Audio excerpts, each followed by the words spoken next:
Hello, I'm Michael Hainsworth. Never let a good crisis go to waste is a quote that's often attributed to Sir Winston Churchill. Today it feels like we're dealing with one crisis after another. Meet Martin Wolf. He is the chief economic commentator at the Financial Times and host of the podcast Saving Democratic Capitalism. He spoke to members of the C.D. Howe Institute in a presentation titled Prospects for the World Economy in a Polycrisis. We cannot escape from our mutual dependence. US can probably get closest to it, Canada to some degree, but actually every country in the world is hugely dependent on the knowledge, the production capacity, the resources of others. We have shared problems of mass migration, which are going to get much worse. So we live in the world. In that sense, globalism is inescapable, absolutely inescapable. To pretend that we can all disappear behind national barriers as if the rest of the world doesn't actually exist is an utter fantasy. He joins us in advance of that talk. Thank you for joining us. It's a pleasure. A polycrisis may be defined as a time of great disagreement, confusion, or suffering that is caused by many different problems happening at the same time, so together they have a big effect. 2 years ago, you were writing about how to make effective policy decisions in a polycrisis and cited inflation, the policy response to the pandemic, and the war in Ukraine. Are we in any less of a policy crisis today compared to November 2022? No, I think we're not in any less of one, but it changes. And the reason for that is there are so many profound forces working together. The first point is, big point, is there are some fundamental drivers in our economic system that are forcing radical changes over generations almost. These include demography, climate change, the fundamental shift in global economic power between the West and China, the continuing pace of technological advance, and deglobalization. And these will keep on throwing big things at us. In that context, we get shocks. A pandemic is a shock, but wars are an almost inevitable consequence of those fundamental drivers, those shifts in power and economic disarray. Wars plus the pandemic generate inflation with all sorts of monetary policy problems. That now seems to be fading, but we now have even more disturbing wars.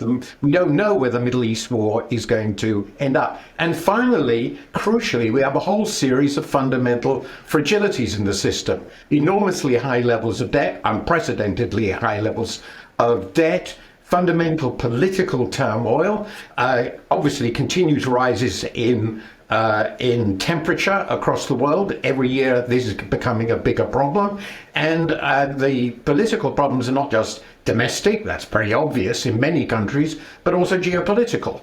So if you add these things together, the machinery that is generating one crisis after another is not over, but their nature changes over time. A lot to unpack there, so let's perhaps start at the top. And you pointed out debt. There had been talk post-2008 financial crisis that we had not deleveraged the economy going into a potential for a catastrophe down the road. We got that out of the pandemic. We got that out of the Ukraine war. And now, we're, of course, as you point out, we're also dealing with what's going on in the Middle East. Interest rates, though, are widely expected to start coming down this year with a more full-throated call for cuts in 2025.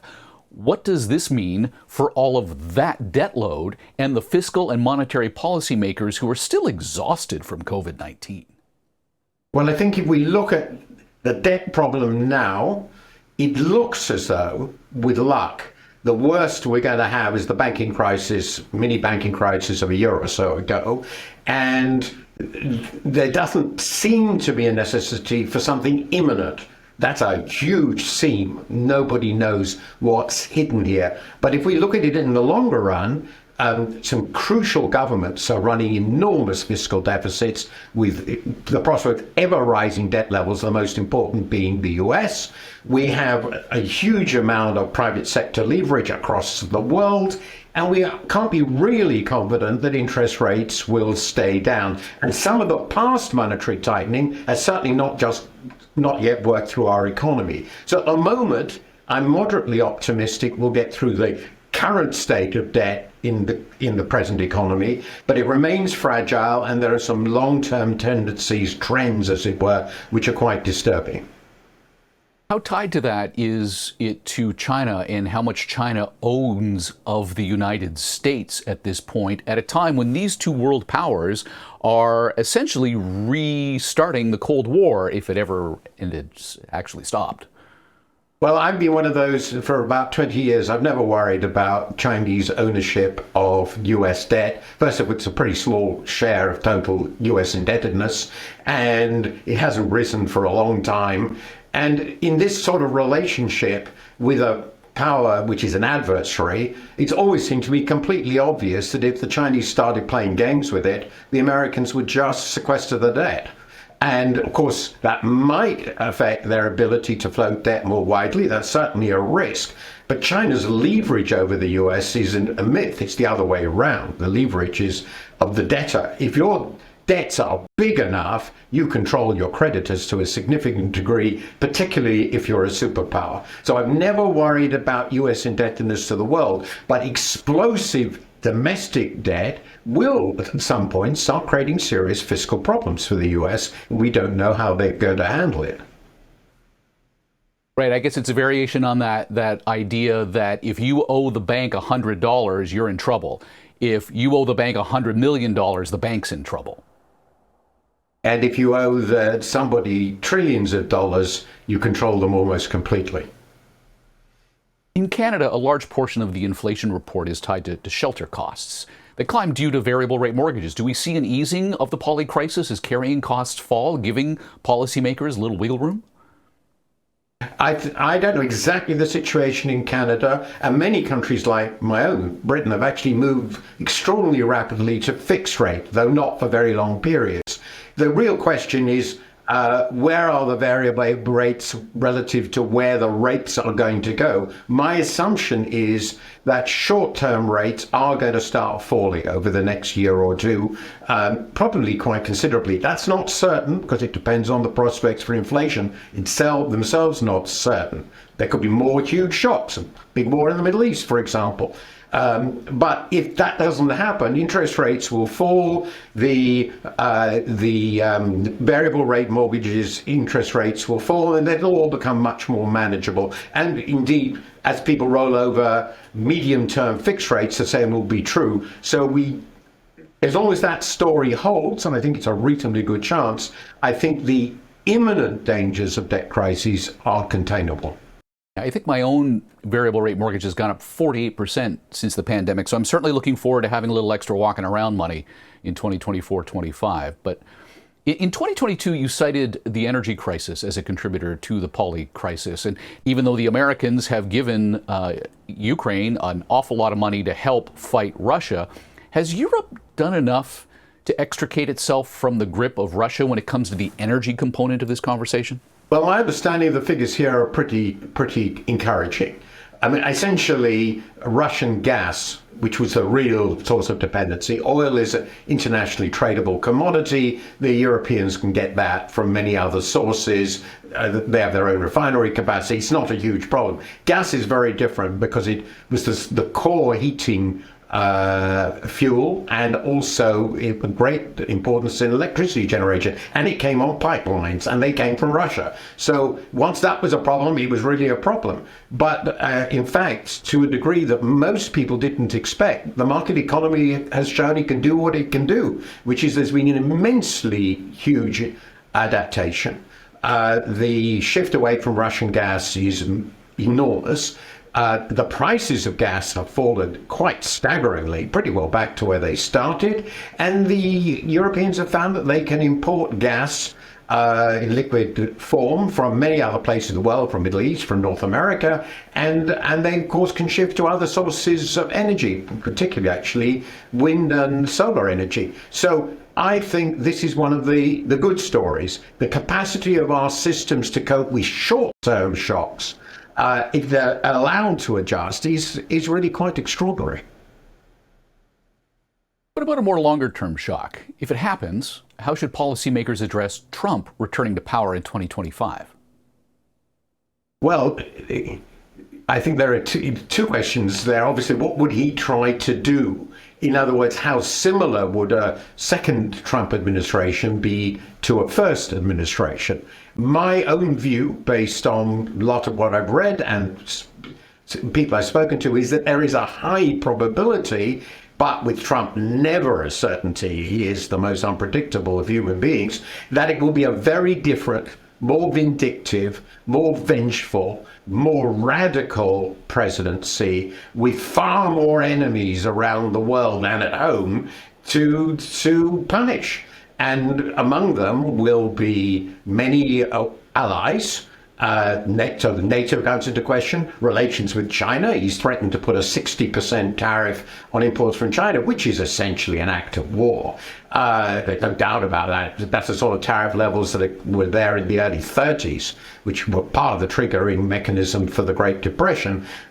He's, of course, threatened all sorts of radical actions to dismantle the deep state, bring the core institutions of the United States, including the Federal Reserve, under direct control of the president. This would, if it happened, and there are lots of people now working on the assumption it will, be a complete upheaval of the domestic and global environment and operation of the world's most important power. It's almost impossible to predict the full implications of that. On the other hand, he might just say, well, thank God I'm back in the White House where I ought to be. I can go and play golf. I don't need to really do very much. I'm just going to be very sleepy and enjoy my triumph.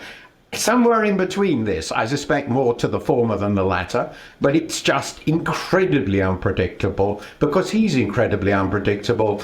And my assumption, nonetheless, is this is not the same person as in 2016, and the people around him, and this is crucial, obvious from recent developments, the Republican Party itself is a profoundly different populist, nationalist, I personally believe in some important respects neo-fascist party. I don't think there's any other way to look at it, and this is not the Republican Party I've known for so long.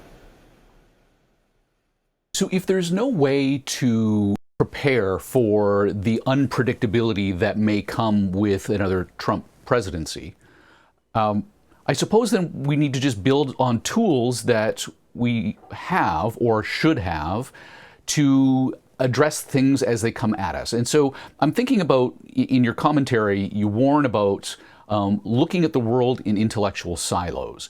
We have to tear down those silos, think more systemically so that we can address broader concerns as these crises come to us. How do we tear down those silos? How do we think more systemically? Well, there is one aspect of the former question which goes into that. So when I look around the world, I think of what countries which are deeply invested in the Western system, which is the American created system, the post-war system that the United States created. And this, of course, includes many countries that are not former allies, countries like India, for example. They have to say, start by saying, well, the world we're going to live in might be radically and fundamentally different from the world we've been used to. That's even true for China, which is going through this process now. I've seen that, being there just a couple of months ago. So you start by saying the world might be really different. And then you have to ask yourself, well, first we have to understand the world, and that brings us back to the beginning of this conversation, the huge forces, which some of which are environmental, some of which are technological, some economic, some political. We have to look at these together systematically and systemically. So all these forces are working together. What vulnerabilities do these create in this particular context, particularly of a profoundly transformed core superpower of the world system? So to take one example for the Europeans, they have to ask themselves the following questions. How do we achieve energy independence? What's the right way of doing that? How do we build up our own capacity to defend ourselves? What military spending do we need to do? What sort of military spending do we need to do? Do we need to become a nuclear power? Is that crucial in dealing with Russia? Do we need fundamental constitutional reform? How do we make our economies more dynamic and less dependent on American and now increasingly Chinese technology? There's a whole range of issues which you have to think together. To do that, it's obvious you have to reform the way governments operate, giving them much greater long-term foresight capacity. I wrote about this recently for Britain, and you need to bring together experts from the private sector, from academia, from other institutions with government to say, well, what are plausible visions for the next 5 to 10 years, and how do we respond if this happens or that happens? You've got to think it through. You will fail, but it's much better than just pretend nothing is going on and business is going to be as usual, because that now seems very implausible. Is globalism dead? Well, I think the answer to that is yes and no, so often. Yes, in the sense that the idea we were going to have a cooperative global liberal order underpinned by international institutions, organizations, and rules we all agreed on, if you like, that was the dream of the 90s with the creation of the World Trade Organization, all the rest of it. That idea of essentially a comity of nations doesn't look very plausible anywhere. But we still share this one world. It's a smaller world than ever been before because of our own technological developments. There are no fortresses in this one world. We share the climate. We have the capacity to incinerate ourselves totally with war, real war. We cannot escape from our mutual dependence. US can probably get closest to it, Canada to some degree, but actually every country in the world is hugely dependent on the knowledge, the production capacity, the resources of others. We have shared problems of mass migration, which are going to get much worse. So we live in the world. In that sense, globalism is inescapable, absolutely inescapable. To pretend that we can all disappear behind national barriers as if the rest of the world doesn't actually exist is an utter fantasy. If there was one takeaway from our conversation today, what should it be? The one takeaway is, I think, that you must expect unpredictable events, and possibly very many unpredictable events. So our capacity to manage in such a world is about being extremely flexible and building a robust core of activities around which one can be flexible. Without that, one is, I think, likely to be destroyed.